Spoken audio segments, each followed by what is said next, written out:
তাফসীর মাহফিল CHP।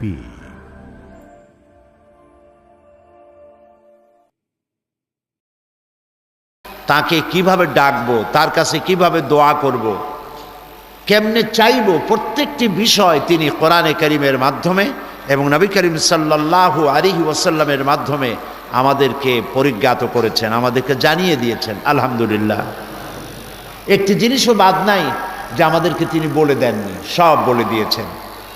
এই পৃথিবীতে যিনি পাহাড়িয়া এলাকায় গিরিপথ তৈরি করেছেন মানুষের চলাফেরার জন্য, সমুদ্রে নাবিকদের জন্য চলাফেরার জন্য আকাশে তারকাখচিত করেছেন, মরুভূমির মধ্যে দিক নির্দেশনা পাওয়ার ব্যবস্থা করেছেন, সে আল্লাহ তাআলা আমাদের জীবনের বাঁকে বাঁকে, অর্থনীতি রাজনীতির মোড়ে মোড়ে, জীবন চলার বাঁকে বাঁকে আমার চলার পথের কোনো নির্দেশনা দেননি।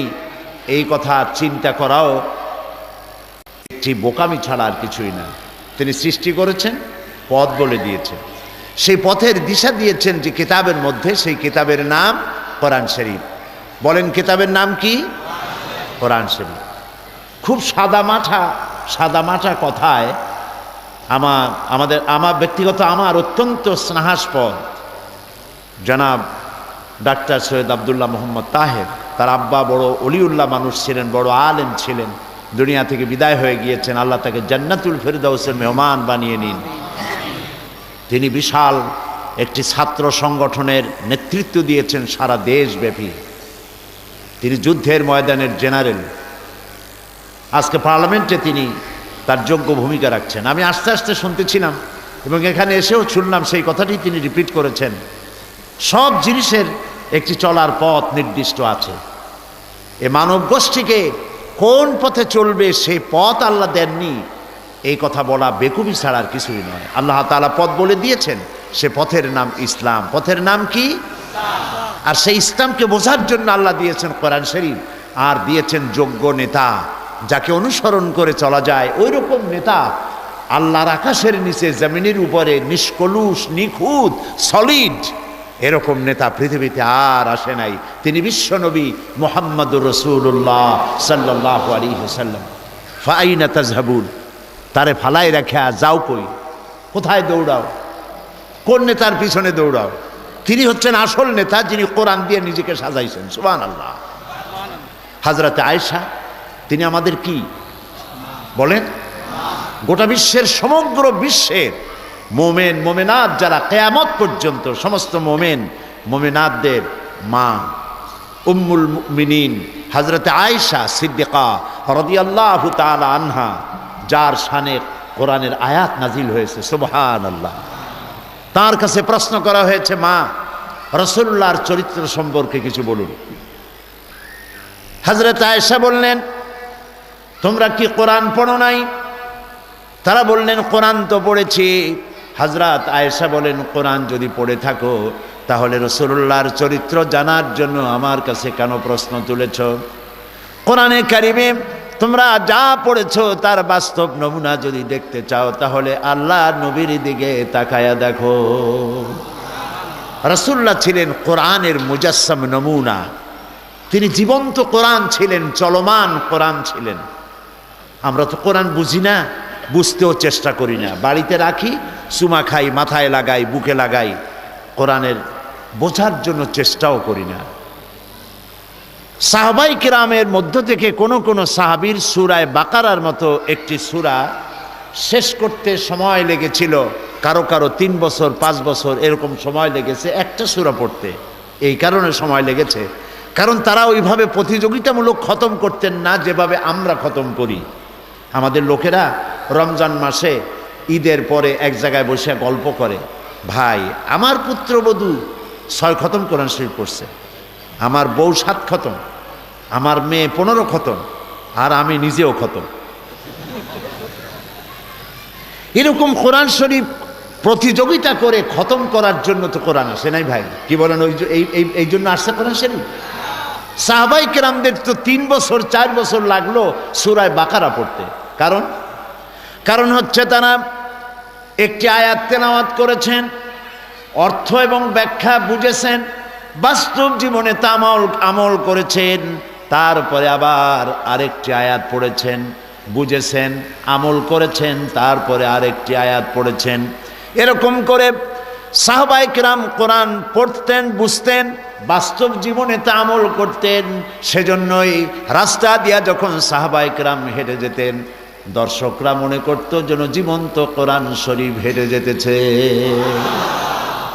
যেন চলমান কোরআন। তাদের কথার মধ্য দিয়ে কোরআনের সুগন্ধ বেরোচ্ছে। তাদের আমল, তাদের আখলাক, তাদের বিয়ে শাদী, তাদের ওঠা বসা, তাদের চলাফেরা, তাদের রাজনীতি, তাদের অর্থনীতি, তাদের বক্তৃতা, তাদের বিবৃতি, তাদের সংস্কৃতি, তাদের তামাদ্দুন, তাদের তাহজিব, তাদের জীবনের প্রত্যেকটি পলক, প্রত্যেকটি মুহূর্ত কোরআন দিয়ে সাজানো। সুবহানাল্লাহ। কোরআন তো এই জন্য আসছিল। কোরআন চুমা খাওয়ার জন্য আর খালি তেলাওয়াতের জন্য আসে না, খালি জ্বলবে আর এরকম করে ঝুলে ঝুলে, তো এই জন্য আসেনি কোরআন শরীফ। কোরআন শরীফ পড়তে গেলে জোলা লাগে কোন কামে? কিছু লোক আছে দেখছেন, কোরআন শরীফ পড়তে গেলে জোলা লাগবে, আর না হয় আজানের মতো কানে হাত দেওয়া লাগবে।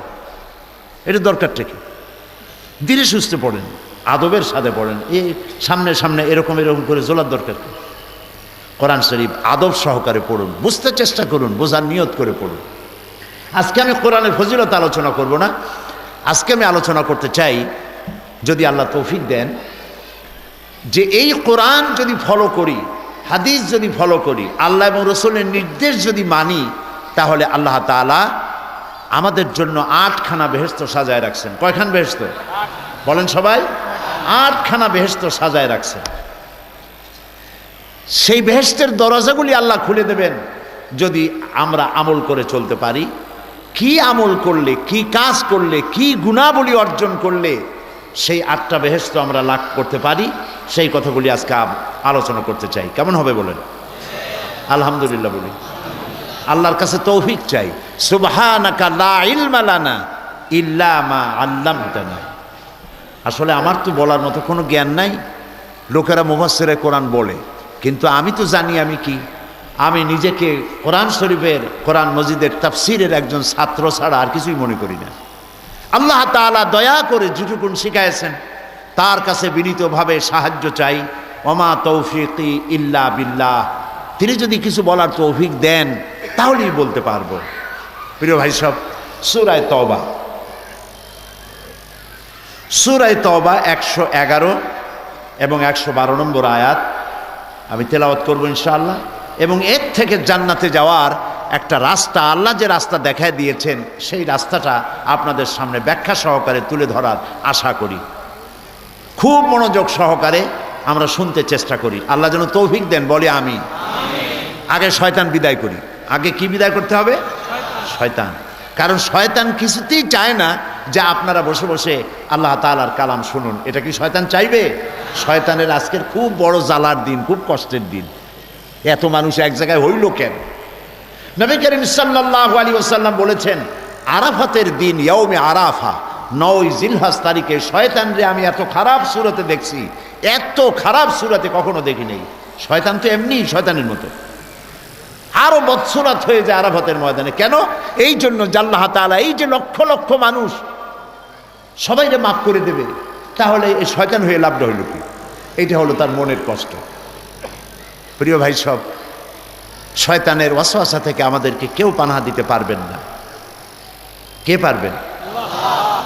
আল্লাহ রাব্বুল আলামিন কোরআনে কারীমের মধ্যে বলেছেন, যখন তোমরা তেলাওয়াত করবে তখনই শয়তানের ওয়াসওয়াসা থেকে পানাহ চেয়ে নিও, তাহলে শয়তান তোমাদেরকে মিসগাইড করতে পারবে না। আমার সাথে পড়েন, আউযু বিল্লাহি মিনাশ শাইতানির রাজিম, বিসমিল্লাহির রহমানির রহিম। বিতাড়িত মরদুদ শয়তানের ওয়াসওয়াসা থেকে আল্লাহ তোমার কাছে পানাহ চাই। বলেন আমিন। আমাদেরকে আশ্রয় দাও, আমিন। আর পরম করুণাময় আল্লাহর নামে শুরু করছি।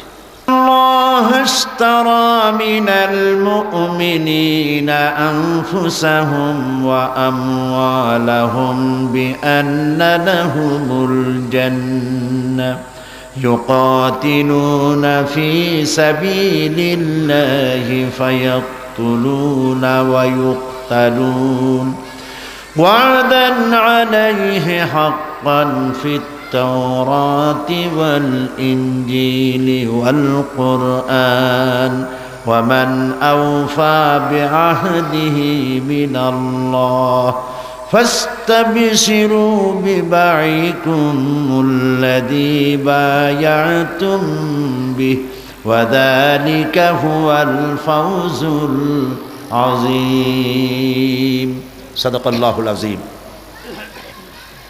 আল্লাহ তাআলা বলছেন, নিশ্চয়ই আল্লাহ তাআলা মোমেনদের জান এবং মাল জান্নাতের বিনিময়ে খরিদ করে নিয়েছেন।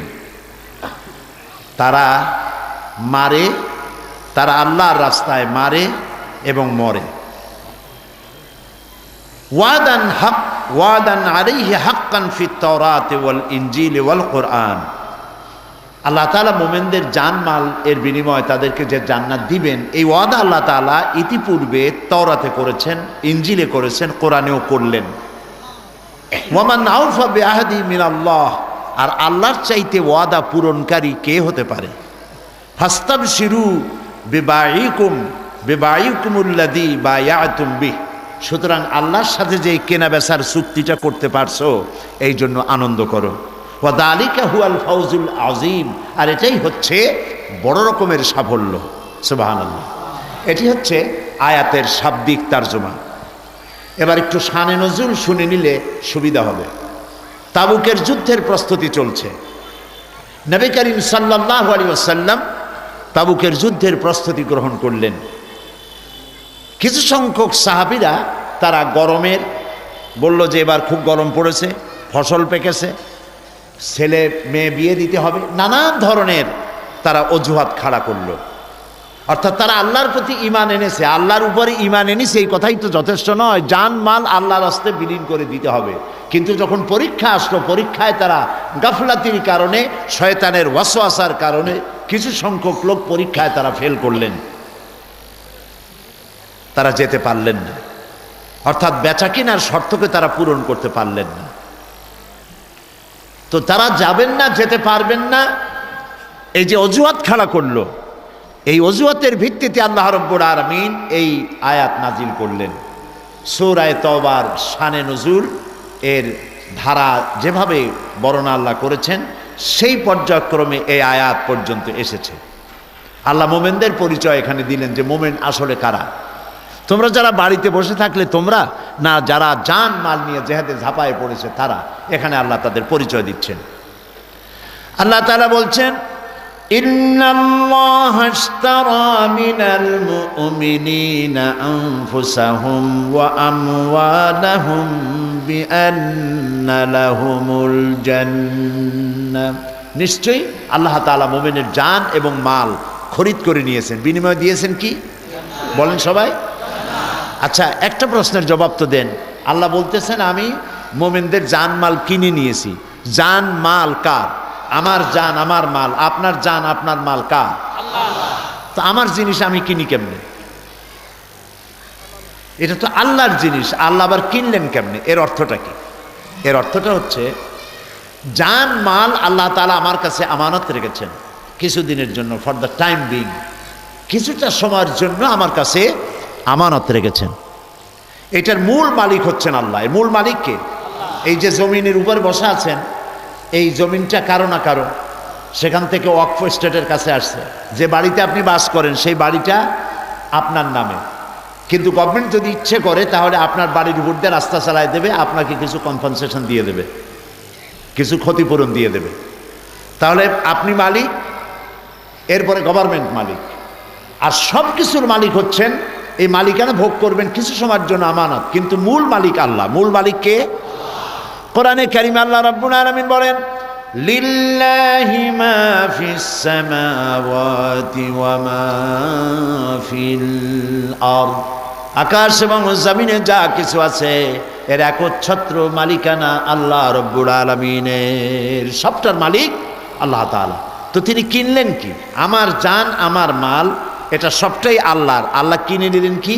কিনলেন আমার ইচ্ছাটা। তার মানে হচ্ছে আমার কাছে আমানত যে মালটা রাখা হয়েছে, যে জানটা রাখা হয়েছে, এই জানটা, এই মালটা আল্লাহর ইচ্ছার বাইরে খরচ করতে পারবো না।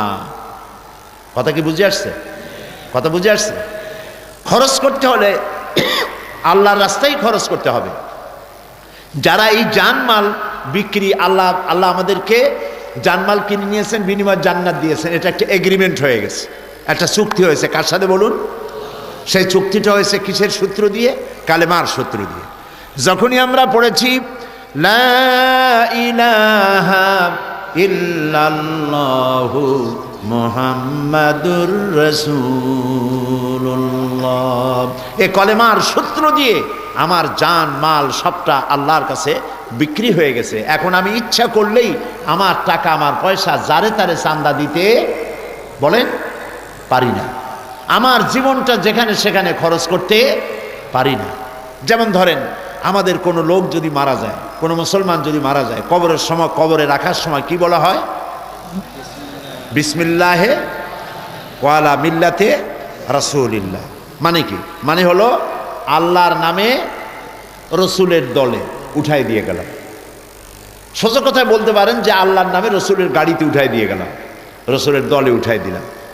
এখন আপনি একটু চিন্তা করেন, একটু ভাবুন, অল্প সময়ের জন্য একটু চিন্তা করুন, আল্লাহর নামে রসুলের দলে উঠাইলেন কারে?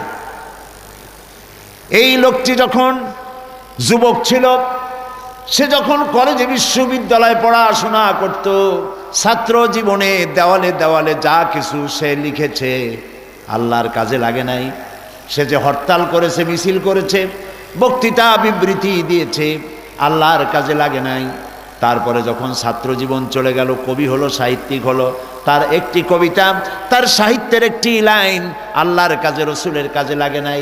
অথবা সে রাজনীতিবিদ হলো, তখন সে যে বক্তৃতা করলো, হরতাল করলো, মিছিল করলো, বক্তব্য রাখলো, তার কোনো চিন্তা চেতনা, তার কোনো কাজ আল্লাহর কাজে, রসুলের কাজে লাগলো না। অবশেষে যখন এই লোকটি মারা গেল, রসুলের গাড়িতে কারে উঠাইলেন? যার শৈশব, যার যৌবন, যার বার্ধক্য, যার ছাত্র জীবন, যার রাজনৈতিক জীবন, কবি সাহিত্যিক জীবনের, বুদ্ধিজীবী জীবনের একটি লাইন, একটি চেষ্টা, একটা কথাও আল্লাহ এবং রসুলের কাজে লাগে নাই। এই মরা পচা দেহ রসুলের গাড়িতে উঠায় দিলেন। রসুলের গাড়ি কেন এই লোকটাকে গ্রহণ করবে? কেন করবে? বুঝে আসতেছে কথা? সুতরাং আপনি আপনার মাল এবং আপনার জান খরিদ করে নিয়েছেন আল্লাহ তাআলা। কে খরিদ করেছেন? আল্লাহ তাআলা খরিদ করেছেন। কাজে আপনি যে বক্তৃতা করবেন, আপনার বক্তৃতায় যে শক্তি লাগবে, শক্তি জেহাদের শামিল, যদি এই বক্তব্য আল্লাহর কাজে লাগে। আপনি আল্লাহ আপনার টাকা দিছে, যারে তার আপনি চান্দা দিতে পারবেন না। যে ব্যক্তি ধর্ম নিরপেক্ষ মতবাদের আন্দোলন করে, আপনি চান্দা দিবেনই না, হারাম। আপনি চাঁদা দিবেন যারা ইসলাম করে তাদের জন্য, মসজিদে দিবেন, মাদ্রাসা দিবেন, এতিমখানা দিবেন, লিল্লা বোর্ডিংয়ে দিবেন, ঠিক না? যে ব্যক্তি ধর্মনিরপেক্ষ মতবাদের আন্দোলন করে, তাকে আপনি চাঁদাও দিতে পারেন না, টাকা পয়সা কিছু দিতে পারেন না, এমনকি তাদের পক্ষে কাজও করতে পারেন না, ভোটও দিতে পারবেন না। কারণ আমরা মুসলমান, আমাদের প্রত্যেকটি পদক্ষেপ নিতে হবে আল্লাহর হুকুম অনুযায়ী, উল্টাপাল্টা করতে পারবো না। গতকাল আমি কাদিয়ানীদের সম্পর্কে কথা বলছিলাম, মনে আছে? মনে আছে আপনাদের?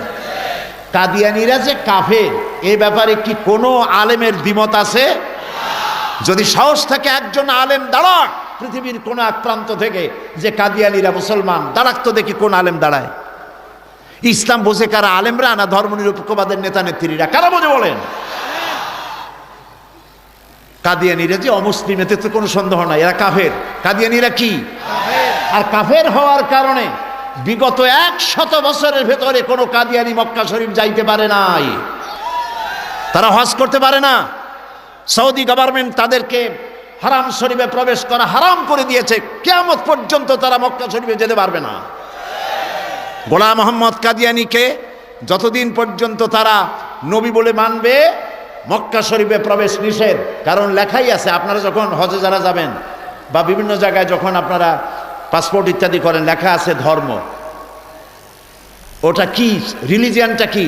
তো লেখেন ইসলাম। তারপরে কি লেখা থাকে? সুন্নি লেখা থাকে না? কাদিয়ানীরা কাদিয়ানী লেখে, তারা মুসলমান না। এই জন্য হুদুদ হারাম, সেখানে লেখা আছে নন মুসলিম এন্ট্রি স্ট্রিক্টলি প্রহিবিটেড। কোনো অমুসলমান হারাম শরীফে প্রবেশ করতে পারে না। এই জন্য বিগত 100 বছরের ভিতরে কোনো কাদিয়ানী মক্কা শরীফ মদিনা শরীফে যাইতে পারে নাই, তাদের মক্কা মদিনায় প্রবেশ করা হারাম। এদের পক্ষ অবলম্বন করেছে তথাকথিত বুদ্ধিজীবী এবং সাংবাদিক আর বামপন্থী দলেরা। প্রিয় ভাই, সব মনে রাখতে হবে, 1 পৌষে শীত যাবেন, আবার নির্বাচন আসবে। যারা কাদিয়ানীদের পক্ষে বিবৃতি এবং বক্তব্য রেখেছে, বাংলাদেশের মুসলমান তাদেরকে একটি ভোটও দেবে না।